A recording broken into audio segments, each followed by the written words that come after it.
Oh, it really is. It's like living in a Norman Rockwell print. And only after I was able to travel around did I realize what an amazing life I have here. You know, most people here are happy. And you realize the rest of the world's not exactly like that.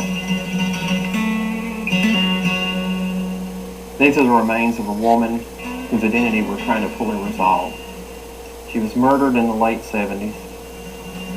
And hopefully we'll have some resolution for her soon. And her family. My mother got missing in 1978. I was 21 years old. To this day, we're still trying to figure out if this woman in her grave is really hers. Todd's had experience in this, and he's worked with other people, and I guess he's better at talking and getting information, you know, than the family was.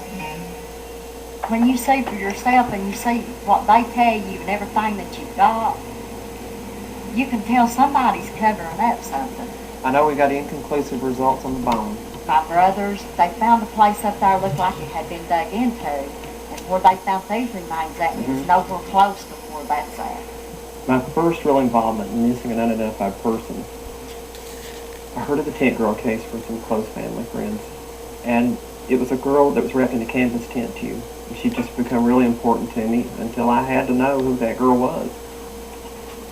I looked on missing persons websites, communicated with people through email, and I finally saw this woman post looking for her sister. I knew it was her. That case became one of the first cases solved using the internet.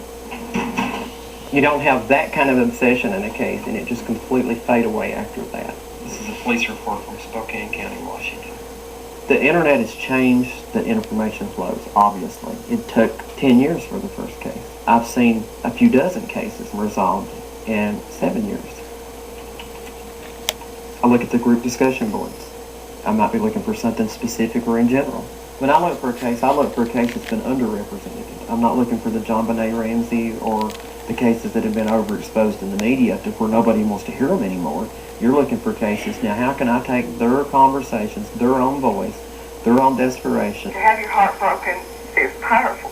And I can put it out in the media, whether anybody else picks it up or not. At least I was able to do that for you. Nice anniversary. I know this is probably difficult now for you to do doing this interview. After 12 years, I'm not the same person I was when Heather was abducted. There's not one night that I don't wake up in the middle of every single night. I'm the National Media Director for the Repository of Unidentified Case Profiles. And, you know, I do an online radio show called Missing Pieces. The FBI took my DNA. You're a marketing individual. How do you take this case that the media is not interested in, and how do you sell that to the public? It's sad that there's that many cases that become so common, and you get this relationship with reporters just like you do with law enforcement.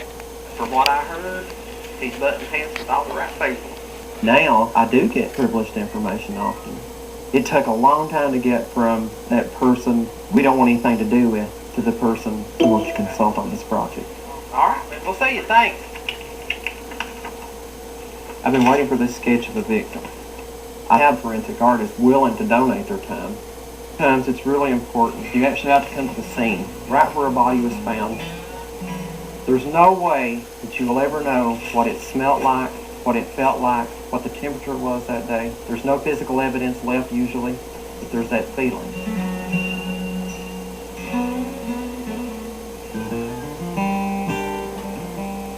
It's definitely an interesting thing that I'm in rural America, Livingston, Tennessee, involved in projects that are in New York City, Los Angeles, Washington, D.C. I can come back, I can take that big case out of the big city, bring it back to my simple little world, and deal with it like I might deal with a problem here. It's what's in front of me today.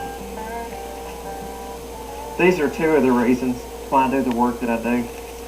This is my brother and my sister. They both passed away as infants, but at least I knew where they were. Everybody should have a place to go where they can be near their loved ones.